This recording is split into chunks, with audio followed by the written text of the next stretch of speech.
Hello! Bienvenue dans Derrière la porte bleue, le podcast où je vous invite à explorer un univers unique et inspirant où spiritualité et psychologie se rencontrent. Au fil des épisodes, nous intégrerons également des réflexions sur la maternité, le droit et des aventures de voyage. Et si la peur n'était pas un frein, mais un point de départ? Un jour, on m'a dit que je n'avais pas besoin d'être prête pour commencer, mais j'ai besoin de commencer pour devenir prête un jour. Alors, je me lance. Moi, c'est Coralie. J'adore créer, me nourrir de nouvelles expériences, de nouveaux échanges. J'ai fait des études de droit, pas mal d'années d'ailleurs, pour devenir notaire. Mais actuellement, ma carrière professionnelle est en pause pour la plus belle des raisons. Voir grandir mon bébé. Et jusqu'alors, je n'ai zéro regret. Et je pense pas qu'un jour j'en aurai d'ailleurs. Si ce n'est peut-être à 85 ans si je suis encore là et que je serai encore en train de travailler pour cotiser pour mes trimestres. Mais bon, c'est bien trop loin pour que je m'en préoccupe sérieusement. Alors tout ce qui m'importe, c'est aujourd'hui. Je suis en vie et en bonne santé, alors j'écoute mon cœur pour être alignée à mon chemin. J'ai ce projet de podcast depuis au moins 5 ans. À l'époque, je surconsommais la lecture de podcasts au travail. Ça m'aidait à me concentrer, à concentrer toute mon attention sur la rédaction d'un acte. Et je réfléchissais, je pensais, je me disais, oh là là, moi qui suis ultra bibliothèque, mais j'aimerais tellement avoir mon propre podcast pour parler de tous les sujets qui m'animent profondément de façon naturelle, sans trop chicher. Alors après des mois à repousser l'échéance et surtout à comprendre le logiciel de montage, Derrière la porte bleue a pris vie, pour mon plus grand bonheur. Et je trouvais que pour un premier épisode, cela tombait sous le sens de parler de la peur, qui nous bloque à certains moments de nos vies. On a souvent l'impression qu'il faut attendre de ne plus avoir peur pour agir, comme si les gens courageux, eux, n'avaient jamais de doute. Mais en réalité, le courage, il n'existe que parce que la peur est là. Les deux vont ensemble. Et si on changeait de regard? Et si la peur n'était pas un stop, mais plutôt un signal? Un signal que quelque chose compte vraiment pour nous. Que ce qu'on s'apprête à faire a de l'importance. Je pense que dans la peur de se lancer, ce qui nous bloque le plus, ce n'est pas tant la peur de l'échec, mais la peur de ne plus pouvoir se reprocher de ne pas avoir essayé. Finalement, tant que l'on n'y va pas, on peut encore se dire « Oh, je pourrais y aller si je veux ». Ça nous laisse comme une porte ouverte, vous voyez? Alors qu'une fois que l'on y va, c'est accepter une réalité. Imparfaite peut-être, mais réelle. Et c'est souvent en ce sens que l'on s'empêche d'avancer. Mais la peur, finalement, est-ce une émotion dite positive ou dite négative? On a tendance à l'assimiler souvent à une émotion négative parce que, qu'on se le dise, elle n'est pas forcément agréable à ressentir, bien au contraire. Des fois, on a le cœur qui se bloque, qui se contracte ou alors qui s'accélère. On se sent tendu au niveau musculaire. Ça peut même nous donner des sensations d'angoisse, comme une envie de fuir, de courir super loin. Mais elle est nécessaire à notre survie finalement. Elle a un rôle vraiment essentiel. Souvent, elle nous prépare, nous permet d'augmenter notre vigilance, elle nous protège du danger. Sans peur, on prendrait des risques inconsidérés. Et pour certains, la peur est aussi un facteur, un carburant pour se dépasser. Je trouve finalement que la peur, elle est autant négative que positive. Elle est désagréable, certes, donc c'est souvent dans ce sens qu'on la qualifie de négative, mais pourtant, elle est biologiquement positive et indispensable à notre survie. La peur n'est finalement rien d'autre qu'une manifestation d'ego, qui est le roi de l'autosabotage. D'ailleurs, qu'est-ce qu'est l'autosabotage? C'est le contrôle sur le résultat. On a souvent peur d'être déçu du résultat sur lequel on n'a pas de contrôle. Alors, qu'est-ce qu'on fait? On préfère se tirer une balle dans le pied.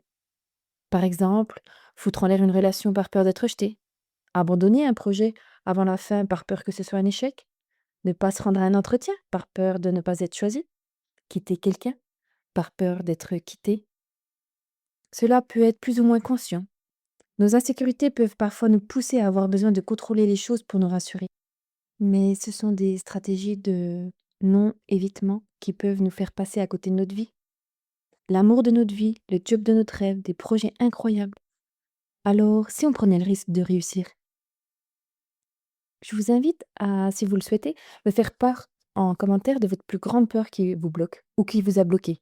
Est-ce la peur de l'échec qui t'effraie? Il existe un proverbe japonais qui dit que le succès, c'est tomber 7 fois et se relever 8 fois. Bien souvent, celui qui a réussi est celui qui a réessayé après avoir échoué plusieurs fois. C'est le cas notamment de Thomas Edison, qui a échoué plus de 1000 fois avant de créer une ampoule fonctionnelle. Et quand on lui a demandé pourquoi il n'avait pas abandonné, il a répondu: Je n'ai pas échoué, j'ai simplement trouvé 1000 façons qui ne marchaient pas. Finalement, quand on y pense, ta persévérance peut faire de toi une lumière dans l'obscurité. Alors n'abandonne pas. Aux États-Unis, l'échec fait partie intégrale du process. Il est très souvent demandé, lorsqu'ils échangent entre eux, de savoir quel a été leur plus gros échec, le plus dur, celui qui a justement créé la bascule, avant la réussite. Après, on peut avoir peur aussi du regard des autres. Mais finalement, on sera souvent seulement critiqué par des personnes qui ne sont pas nos gens.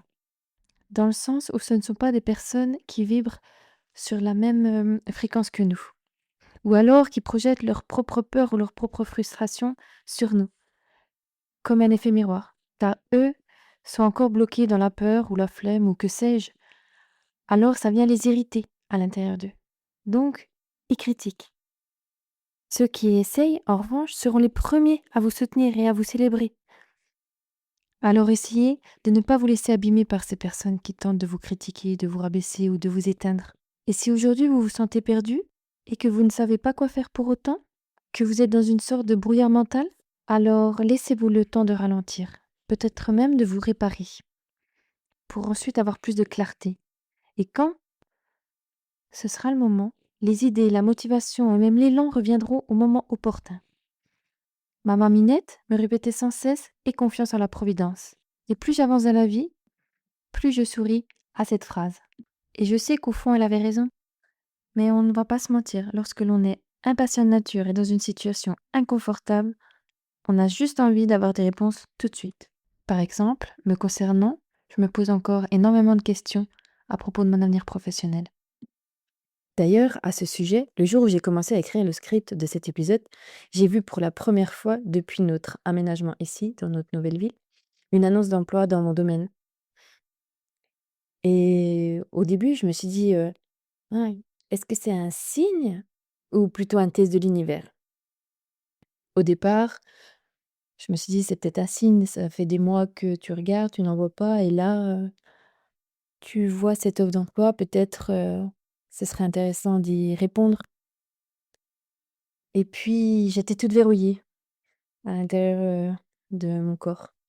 Je l'ai pas senti. Alors, je me suis dit: «Non, finalement, ça doit plutôt être un test de l'univers qui essaye de voir si, je continue à repartir dans mes anciens schémas ou alors j'essaye quelque chose de nouveau et je laisse la peur de côté». Donc, seul l'avenir nous le dira. D'ailleurs, un jour, je ferai un épisode sur ce sujet, l'univers et ses tests que j'adore. Ça me fascine et pour le reste, on verra ce que je deviendrai. Enfin, voilà. Si j'avais écouté ma peur, j'aurais candidaté car c'était ma zone de confort, ce pourquoi je suis diplômée et dans lequel j'ai d'expérience. Pourtant, mon corps me criait de ne surtout pas candidater. Il se contractait de nouveau au niveau de la gorge, du cœur et de l'estomac, mes fameuses 3 boules, comme je les ai appelées. C'était mes colocs avec qui j'ai vécu pendant de nombreuses années. Alors même si c'est pas facile, il faut réussir à oser. Oser même avec la peur permet d'avoir confiance en soi. Une action même tremblante vaut mieux qu'une inaction dictée par la peur. Alors très certainement, vous penserez: «Oui, mais concrètement, comment on peut faire?» Ce sont des belles phrases, mais ça ne donne pas forcément, une façon, de changer. Je pense que pour sortir de sa zone de confort, il faut y aller petit à petit, par de petites actions, sans pression, en se fixant des mini-objectifs concrets pour pouvoir ensuite se célébrer et surtout travailler son discours intérieur en remplaçant l'autocritique par des paroles bienveillantes et gagner en estime et en confiance en soi. Car au-delà de la peur, il y a le courage. Le courage d'oser être soi-même, d'oser réaliser ses rêves. D'ailleurs, le mot courage vient de la racine latine cor, qui signifie cœur. Ainsi, être courageux signifie vivre avec le cœur. Lors de mon dernier cours de yoga, ma prof, Amy, a lu un poème qui m'a inspirée. Ce poème, j'ai eu envie de vous le partager à mon tour. Il est de Diane Cagnon et il porte sur le courage. Avoir du courage ne se manifeste pas toujours par des actes héroïques d'envergure. Avoir du courage, c'est se respecter assez pour savoir dire non plutôt que de céder aux demandes qui ne nous conviennent pas. C'est accepter de reconnaître la réalité même quand elle fait mal. C'est se relever des coups durs encore et encore et encore parce que rien ne peut nous détruire sans notre consentement. C'est se montrer vulnérable alors que les masques seraient si faciles à remettre en place pour nous protéger. C'est parfois avancer dans le vide, même avec la peur au ventre, parce que l'on sait qu'il y aura toujours un soutien, un appui quelque part, même si nous nous croyons seuls.